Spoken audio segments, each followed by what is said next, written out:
Checando o som, checando o áudio. Acho que está tudo ok. 7º ano, mais uma vez, estamos juntos. Sejam todos bem-vindos a esse novo vídeo. Hoje a gente vai continuar o assunto da gente, se analisando como é que ocorre a organização na classificação dos seres vivos. Eu vou citar um exemplo aqui para vocês. Eu estou aqui num depósito da autoescola, que é a nossa reserva de livros, né? Vocês estão vendo aí vários livros. E vocês devem imaginar que eles estão organizados de acordo com o título, né? De acordo com a matéria. Enfim, qual é a lógica aqui? Existem livros de 3º, 2º e 1º ano. Existem livros que são de volume único. Então, para poder eu chegar e fazer uma organização dos livros aqui nessa sala, né, eu precisei, primeiro, separar os livros por matéria. Português, História, Geografia. Peguei os livros da disciplina Português e separei eles em três partes. Português do 1º ano, português do 2º ano, português do 3º ano. Então lembra que isso já é uma subclassificação dos livros de português, né? A mesma coisa eu fiz com matemática, história, biologia, enfim. Mas não fiz com artes nem com sociologia, porque são livros de volume único, ou seja, serve para o 1º, 2º e 3º ano. Eu deixei junto. Ou seja, aqueles livros que são mais divididos, separados, 1º, 2º, 3º, eu tive que separá-los por 1º, 2º, 3º. Estava tudo bem organizado, prontos para devolver. Mas aí o pessoal da direção me chamou a atenção do seguinte: ó, Daniel, tem livros aí que têm 4 anos de idade e eles precisam ser substituídos pelos livros que têm 1 ano de idade. Eu disse, eu não acredito nisso não. E aí eu tive que fazer uma outra separação, uma outra classificação. Vocês devem estar perguntando por que eu estou contando essa história, né? Mas, na verdade, é o que acontece quando a gente vai fazer uma organização de qualquer coisa para facilitar o nosso uso depois. Do mesmo modo, quando a gente vai estudar. Vocês têm um caderno que precisa ser separado pelas matérias. Às vezes a gente brigava com os alunos quando eles chegavam com um caderno em que na mesma matéria onde tinha uma anotação de português, tinha uma anotação de matemática. Na mesma parte. Qual é a vantagem de separar? Facilitar o uso posterior. Isso é uma coisa chamada de organização ou classificação. E é justamente a lógica da aula de hoje. A gente vai estudar os nomes dos seres vivos, mas também a gente vai levar em consideração como é que eles são classificados. Eu não sei se vocês se recordam, mas logo no começo do ano a gente teve uma aula em que eu falava que os seres vivos são classificados em reinos diferentes, em classes, ordens, enfim, diferentes. A gente vai voltar a mencionar isso hoje. O que eu quero que vocês compreendam é a necessidade de a gente separar os organismos dessa maneira, para facilitar o estudo posterior. E aí teve um aluno, uma vez eu estava falando sobre isso na sala de aula, e o aluno disse o seguinte: mas para que estudar tanta coisa? Gente, a gente precisa estudar o mundo que a gente vive para poder tratá-lo melhor e também para poder sobreviver nesse mundo. Se ninguém tivesse estudado vírus, a gente não teria ainda vacina para o coronavírus. A gente morreria sem saber porque estava morrendo. E todo mundo sabe o que é preciso fazer nessa época de pandemia para não morrer. Todo mundo sabe o que é que tem que fazer. Pode ser que não adiante? Pode. Mas é mais difícil uma pessoa que se cuida, que cuida da higiene, que usa máscara, né, que obedece distanciamento social, ela se comprometer do que uma pessoa que não segue nada disso porque não sabe. Enfim, vamos lá. Já que eu estou falando de nomenclatura também, como é que a nomenclatura, ou seja, o nome dos seres vivos, tem relação direta com a classificação deles, né? Então, os organismos conhecidos na natureza pelos cientistas, catalogados, eles são divididos em dois grandes domínios. Eu não sei se vocês lembram, mas eu falei disso antes, que os seres vivos fazem parte ou do domínio bactéria, que são procariontes, ou do domínio eucária, que são eucariontes, né? Eu já tinha mencionado isso antes. E agora a gente vai entender qual é a lógica. O domínio eucária, como eu tinha falado para vocês, são todos os seres que existem na natureza, conhecidos pelo homem, menos as bactérias que fazem parte do domínio bactéria. Certo? Então, animais, vegetais, enfim, aqueles... Quando a gente fala de seres vivos, a gente sempre remete mais a animal e vegetal. Não é isso? Então, eles fazem parte do domínio eucária. Bactéria é que faz parte do domínio exclusivo. Por que esse domínio é exclusivo? Porque são os únicos seres que a célula deles não tem um núcleo definido. Por isso são chamados de procariontes. Certo? Então, assim, é necessário um padrão para que um cientista do Japão, um cientista da Coreia, um cientista dos Estados Unidos e um cientista do Brasil, na hora que eles estudem um organismo, eles falem mais ou menos da mesma maneira, certo? O padrão atual foi sugerido por Linneu, né? Eu já tinha falado sobre isso também logo no começo do ano. Os nomes dos seres vivos, em geral, são sempre formados por dois nomes. Depois vocês vão entender porque que eu estou dizendo em geral, né? E eles devem ser escritos em latim ou terem palavras adaptadas ao latim, que a gente chama de palavras latinizadas. Por exemplo, quando se começou a se estudar, nada a ver, a se estudar a onça, ela já era um organismo conhecido, quando se pensou em classificá-la. Portanto, as pessoas que nem eram cientistas olhavam para aquele bicho e diziam, aquilo é uma onça. Mas ninguém tinha parado ainda para fazer um catálogo. Então, Linneu, né, que viveu do século passado, ele sugeriu que houvesse uma padronização no nome desses animais, e vegetais, e fungos, e protistas, e bactérias, certo? Então ele aproveitou o nome onça desse animal, certo? E colocou uma adaptação para o latim. Então onca é uma palavra latinizada derivada de onça, que é utilizada aqui no Brasil, por exemplo.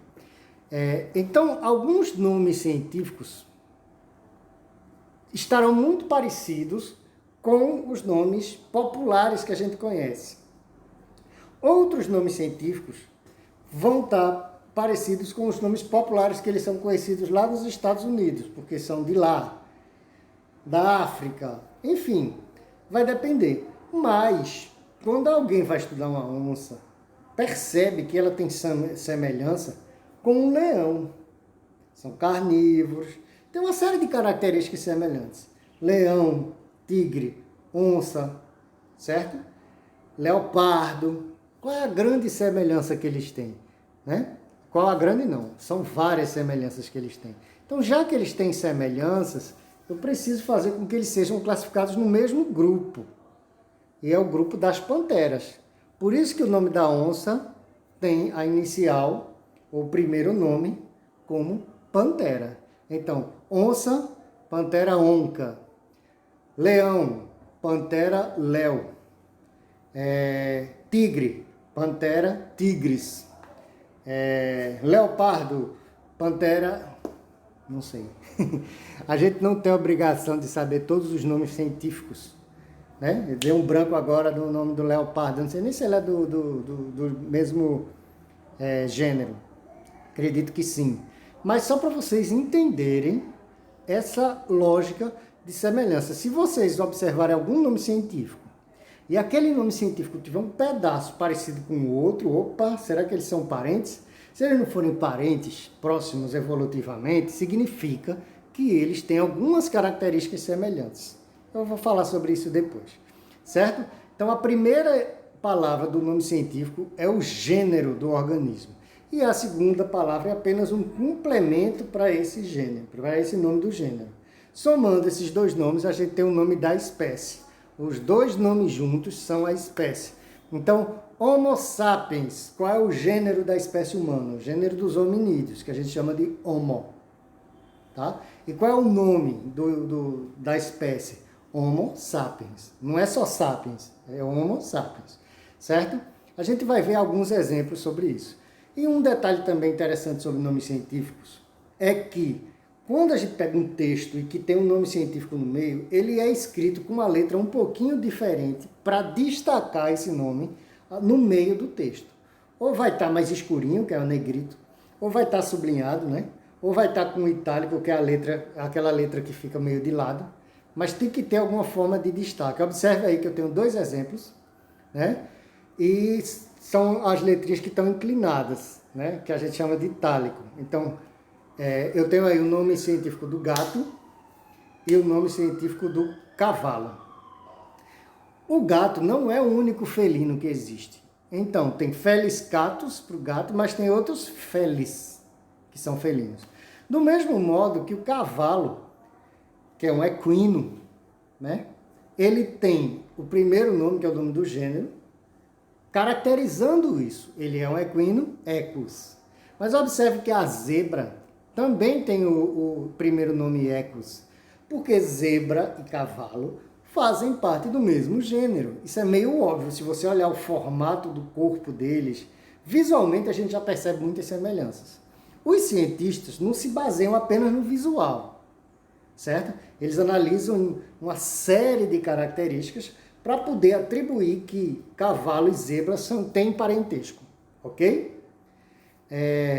Chelonia midas é o nome da tartaruga verde. Então, se você pegar todas as tartarugas que existem, elas vão ter esse mesmo primeiro nome, Chelonia, porque são do mesmo gênero, certo? Répteis quelônios. Vocês não precisam saber desses detalhes. O que eu estou querendo chamar a atenção, observe todos esses exemplos aí que eu tenho. Vocês têm que prestar atenção que são sempre nomes diferentes do português que a gente fala, ou seja, é um idioma diferente, que no caso é o latim. Vocês têm que saber também que o primeiro nome diz muito sobre o organismo, tá certo? Que o segundo nome é só um complemento, que tem que estar em latim, que tem que estar destacado do texto de alguma maneira, tá certo? São essas lógicas que eu quero que vocês percebam. O primeiro nome tem que ser escrito com letra maiúscula, o segundo nome tem que ser escrito com letra minúscula. Observem bem aí todos esses exemplos. Mas você não precisa adivinhar que Mangifera indica é a mangueira, não. Tá certo? Vale lembrar, por curiosidade, que Mangifera indica, esse indica é porque é originário da Índia. Tem toda uma série de lógicas. Gente, Canis lupus. Se eu falar só a palavra canis e vocês quererem fazer uma associação com um organismo, vocês podem falar de cão, de cachorro. Mas o lobo é muito próximo ao cachorro evolutivamente. Eles fazem parte do mesmo gênero, que é o gênero dos canídeos, que é o gênero canis. Tá certo? Então, por isso, eles têm semelhanças no nome. Esse cachorro aí tá bem simpático, né? Bem fofinho. Uma ternura esse cachorro, né? Mas observa a lógica do nome, tá? Canis lupus, lobo, e canis familiares, cachorro, ok? Eles não são da mesma espécie, mas são muito parecidos. Por isso que tem nomes parecidos. Outro exemplo que eu achei bem interessante quando estava pesquisando sobre isso é a papoula. Tem gente que fala pampoula. Hoje em dia eu não digo mais que está errado, não.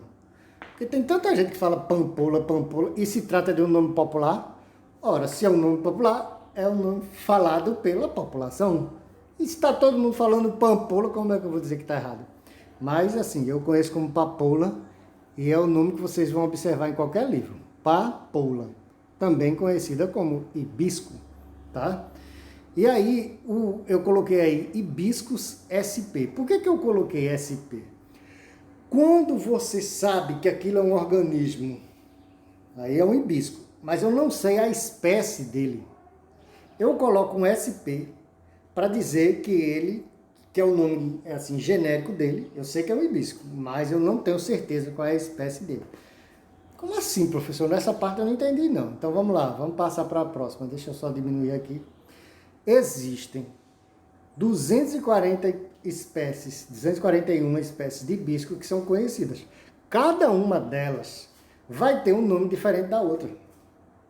Então eu que sou leigo, ou seja, que eu não tenho conhecimento científico sobre hibisco, vocês também. Vocês não têm obrigação de saber o nome científico de cada um desses. Vocês, eita, uma papoula amarela, eita, uma papoula que tem uma borda branca da pétala dela. Eita, essa papoula vermelha é diferente da que eu vi lá na casa de voinha. Enfim, a gente sabe que elas são diferentes de alguma maneira. Mas os cientistas vão saber exatamente que espécie é ela. E aí, o segundo nome de cada um desses hibiscos vai ser diferente do segundo nome do outro. Só que como eu não sei, generalizando tudo, só sei que isso aí é hibisco, então bota hibisco SP. Toda vez que a gente não sabe exatamente a espécie, a gente coloca esse sufixo SP. Vocês vão entender isso melhor no ensino médio, tá? Por enquanto é só para vocês saberem no geral isso daí, certo? Vamos fazer uma separação. Do mesmo jeito que eu organizei aqui os livros aqui nesse depósito. Vamos supor que você pegasse alguns cartõezinhos e cada cartão tivesse uma imagem essas imagens que estão aí nesse slide. Nesse caso, você teria um bocado de organismos ou partes deles, de organismos conhecidos pelo homem, certo? A pergunta é, quem faz parte do reino animal? Aí você pode dizer, bota uma manga e pergunta se faz parte do reino animal. Sim, é isso que eu quero saber. Vamos separar, eu quero que vocês deixem aí só os animais. Então, a gente vai ter que tirar os vegetais. Vale lembrar que o vegetal não é limão, o vegetal não é manga, não. O vegetal é o pé de limão, é o limoeiro. O vegetal é a mangueira e não a manga. Tá claro isso? Pronto. Tirando os vegetais, ficou todos esses aí. Bactéria é de um outro grupo, inclusive a gente viu que é um outro domínio. Vamos tirar de cena a imagem das bactérias. Nessa ilustração, essa imagem central verde, certo? Então vamos tirar de cena essas aí que são as nossas bactérias da ilustração. Elas fazem, como eu falei, parte de um domínio exclusivo delas, que são das células procariontes, ou seja, as células de bactéria não têm núcleo definido. Então elas são classificadas num grupo totalmente à parte, que é o domínio bactéria. Tiramos as bactérias, a gente já tinha tirado vegetal, tirou bactéria. Todo mundo que sobrou aí é animal? Será? Tem umas ilustrações aí que eu não sei, professor. Vamos lá, vamos por partes. Então vamos tirar primeiro o fungo. Fungo é cogumelo, é mofo, tá certo? São exemplos de fungos. A gente vai falar sobre fungos. A única imagem de fungo que tem aí é essa aqui que eu estou centralizando agora na tela, tá? Então vamos tirar ela de cena. Elas fazem parte de um reino específico, que é o reino fungi. Não é nem planta, nem animal. A gente vai estudar eles depois, tá? Pronto.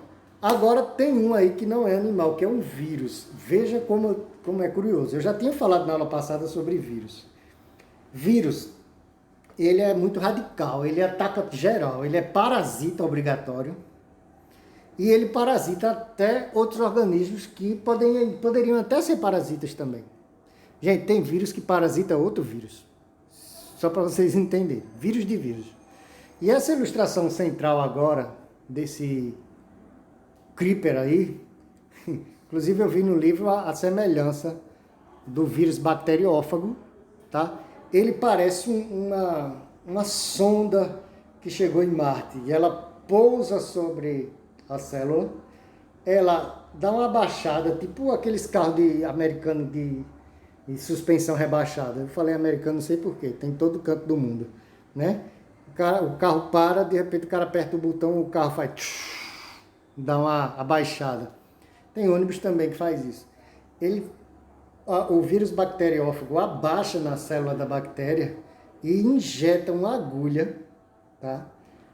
Que coloca o material genético do vírus, ou seja, o DNA, o RNA, dentro da célula, tá certo? Olha aí outra ilustração.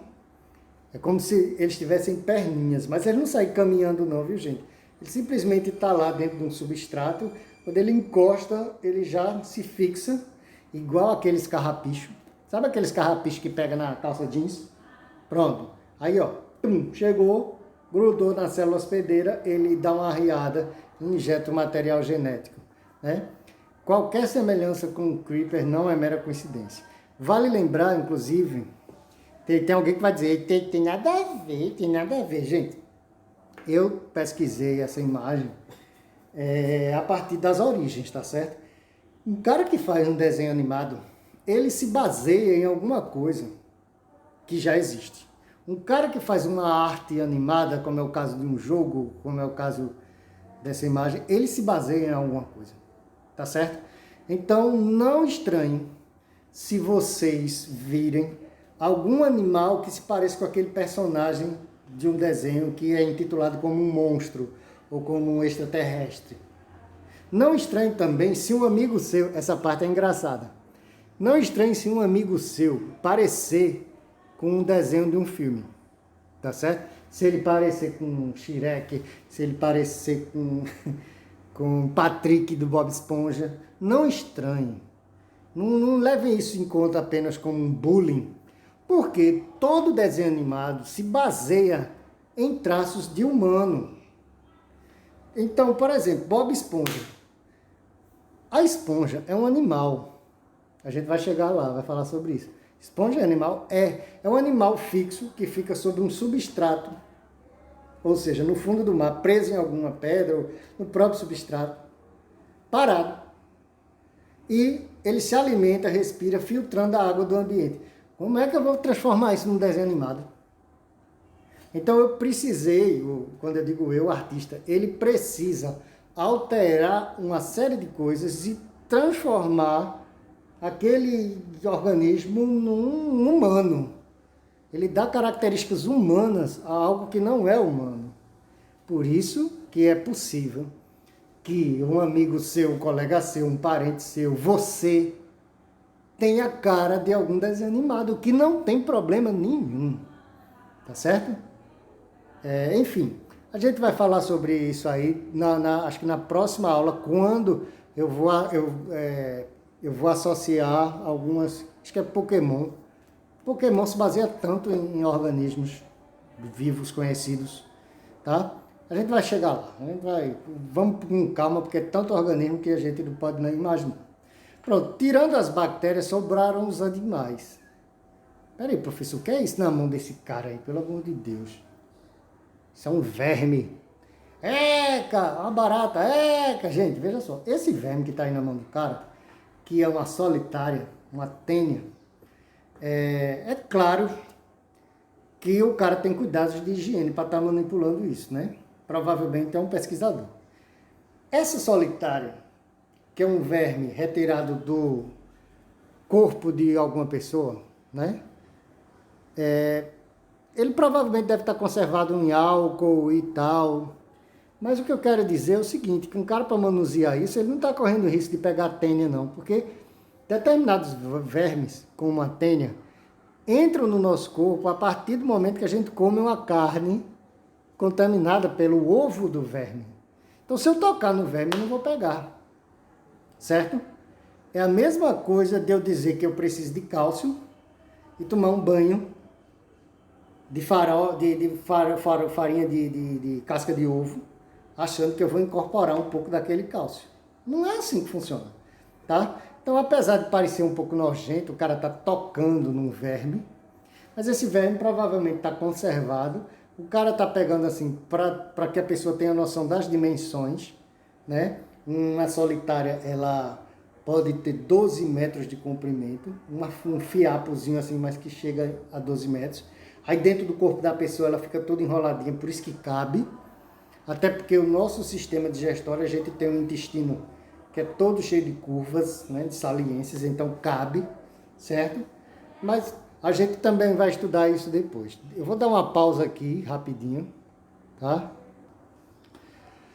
Eita, voltei. Eu tive que resolver uma bronca ali, mas a vantagem é essa, né? A gente poder dar pausa. Bom, continuando. Agora a gente só tem animal aqui, né? Vamos tirar... Deixa eu voltar aqui. Pronto. Vamos tirar os invertebrados. Gente, ainda hoje eu escuto o aluno meu dizer: professor, é animal ou é inseto? Como se o inseto não fosse um animal. Mas peraí, professor, então o inseto é o que, afinal de contas, que tem esse nome inseto? Gente, lembra que eu falei que tem o reino, depois do reino tem a classe, depois da classe, aliás, filo, classe, ordem, família, gênero, espécie. É a mesma coisa dos livros que eu citei logo no começo. Eu tenho os livros de português. Então o livro de português 1, ele continua sendo livro de português. O de português 2, a mesma coisa. Assim como a barata. A barata é um animal. Então toda barata é animal, mas nem todo animal é barata. A barata é um inseto, mas nem todo inseto é barata. Entenderam? Então a natureza é extremamente complexa. E se a gente não fizesse essa organização, a gente não teria condição de conhecer praticamente nenhum organismo. Certo? E isso não é só privilégio da biologia que estuda os seres vivos. Todos os campos de estudo são divididos em partes para poder a gente conhecer e compreender melhor. Então vocês têm a aula de história do 5º ano, que é diferente da aula de história do 6º ano, que é diferente da do 7º ano. É tudo história. Mas se eu juntar tudo, estudar de bolo, eu não vou aprender nada. Então essa é a lógica, ok? Vermes são animais, insetos também são animais. Continuando. Vamos analisar os animais vertebrados, porque o quadro anterior era dos invertebrados. Então observe que eu tenho, e eu fiz questão de colocar imagens parecidas, né? Eu tenho um macaco, a gente generaliza muito o nome macaco, mas tem diversas espécies. E a gente também tem uns organismos aí parecidos aí embaixo. A gente tem um tigre, a gente tem uma onça. Eu acho que é uma onça, porque... Por que eu estou dizendo eu acho? Além da imagem estar pequena, poderia ser um leopardo. Um leopardo e onça é muito parecido. Considerando o ambiente que tem atrás, né? Um ambiente de floresta mais densa, eu creio que seja uma onça. Porque o leopardo é mais da África, são ambientes mais secos, né? E no meio dos dois tem um gatinho, que também tem muitas semelhanças com eles, mas não é igual. Enfim, vamos ver como é que vai ficar. Todos esses organismos aí são animais, vertebrados, mamíferos, mas esses aí têm semelhanças, né? Observe as semelhanças entre esses três. Eu já tinha mencionado no quadro anterior. E esses também têm semelhanças. Não, professor, nada a ver dizer que a gente parece com o macaco. Parece, não adianta dizer que não parece, não. São os únicos organismos que têm o polegar oposto, um dedo, tá? Que é capaz de tocar na superfície de todos os outros dedos, que faz com que a gente tenha, por exemplo, facilidade de manipular as coisas. Daí que vem essa capacidade nossa de manipular ou transformar o ambiente. Tá certo? Então é uma característica marcante. Todos os organismos que têm esse dedo polegar oposto são chamados de primatas. E é óbvio que eles não têm só essa característica semelhante, eles têm várias características semelhantes, ok? É bom que isso fique bem claro. Então, não quero dizer, e nenhum cientista diz isso, que o homem veio do macaco. Não se diz isso, gente. Tá? Quem diz isso é quem está fora do ambiente científico, porque o cientista não está dizendo isso há muito tempo. Ah, mas ele já disse em algum momento. Gente, já disseram que o homem veio do verme, dos anelídeos. Já tem gente que defende a teoria de que a vida na Terra começou vinda de fora, vinda do espaço. Tem uma série de teorias, certo? Eu já falei sobre essas teorias logo no começo. Mas na época das grandes expedições, do descobrimento, entre aspas, do Brasil, pouco tempo antes, se acreditava que a Terra era plana. Aliás, tem gente que hoje está voltando a falar isso, mas pula essa parte. Enfim, e aí é importante que vocês entendam que o cientista ele trabalha com a ideia, ele vai morrer tentando provar aquela ideia. Então não adianta dizer que não, que nós e os macacos temos uma série de semelhanças. Aí descobrem o DNA e percebem que o DNA de nós, dos macacos, também são muito semelhantes. Tem muitas coisas semelhantes, tá? A gente tem, gente, só para vocês terem ideia, vocês já ouviram falar de sangue positivo e negativo? Tipo, meu sangue é O positivo, o meu, Daniel, é O positivo. De onde é que vem esse mais? Meu sangue é positivo porque dentro dele tem uma bactéria chamada de RH positivo. O sangue da minha filha é negativo, ele não tem essa proteína. Sabe o que é essa proteína? Por que ela se chama RH? Vem da palavra rhesus, que é o nome de uma espécie, ou de um gênero, perdão, de macaco. Eu, quando tenho sangue positivo, significa que eu tenho a mesma proteína no meu sangue que determinados grupos de macacos têm. Qual a explicação de eu ter, minha filha não ter, e o macaco ter? Então nós temos essas semelhanças, tá certo? É importante que isso fique bem claro. Tenham calma, que no que se refere a essa história do sangue, a gente vai voltar a falar sobre isso quando a gente for estudar os grupos sanguíneos, tá? É bem legal, é bem interessante. E é bom que vocês saibam os tipos sanguíneos de vocês. Você sabe qual é o seu tipo sanguíneo? Se é O, se é A, se é AB? Procure saber, ok? Pronto, recapitulando aquilo que eu tinha colocado na minha primeira aula, domínio. É o grupo mais abrangente de todos, formado pelas bactérias, o domínio bactéria, que são os procariontes, e o domínio eucária, que são todos os outros organismos que a gente conhece, que são eucariontes. Aí tem os reinos, né? Reino animal, reino vegetal. Aí nós somos do reino animal, assim como o cavalo também é. Nós somos do filho dos cordados, que tem um cordão nervoso nas costas. Aí vai descendo. Quando a gente chega em espécie, só tem a espécie humana, separada da espécie do outro organismo, separada da espécie do outro organismo. Todos os organismos conhecidos seguem essa lógica de organização para poder facilitar o estudo posterior. Recapitulando os exemplos, né? Não sei se vocês já ouviram falar de H. pylori, que é uma bactéria perigosa que se aloja no intestino, pode dar problemas sérios. É a Helicobacter pylori, tá? E aí, ó, canes familiares, canis lupus, eu já tinha falado, né?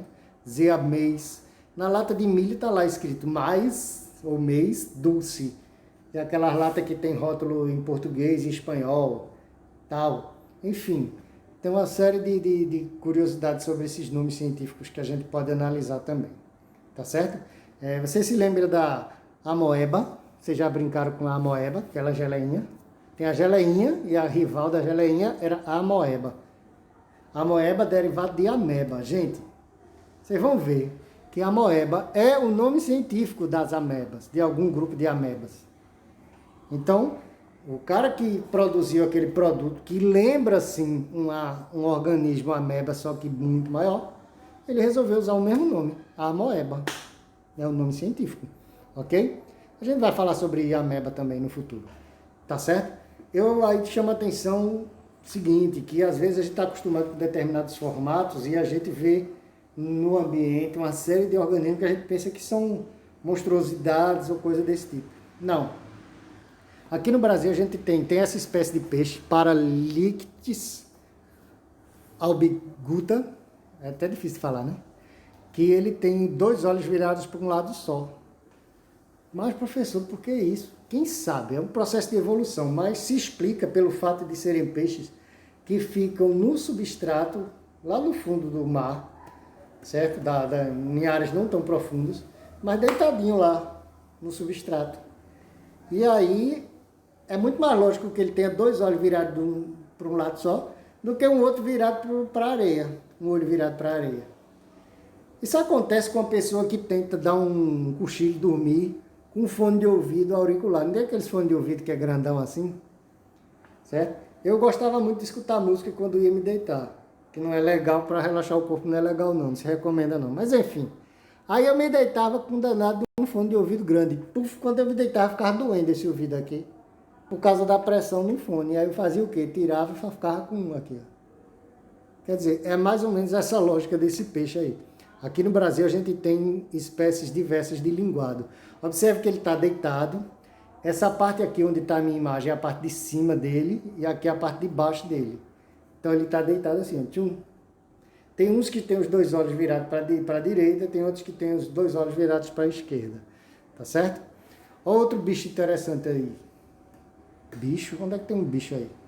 Gente, isso é um lagartinho, viu? Só que ele é parecido com a planta. A planta é aqui embaixo. Aqui é a cabeça do bicho, aqui é o corpo do bicho, aqui é a cauda do bicho. Vê que troço interessante. Isso aí é um mecanismo de camuflagem interessante. Aí não são dois beija-flores não, tá certo? São duas pétalas de um determinado tipo de flor. E por aí vai. Eu espero que vocês tenham curtido essa aula, tá bom? E a gente vai falar de vários grupos de organismos em breve. E acho que ainda tem um texto, né? Vai ter um texto para vocês copiarem sobre isso. E na próxima aula, formulário, a gente vê como é que vai se organizar, ok? Valeu, gente. Tchau, pessoas. E até a próxima.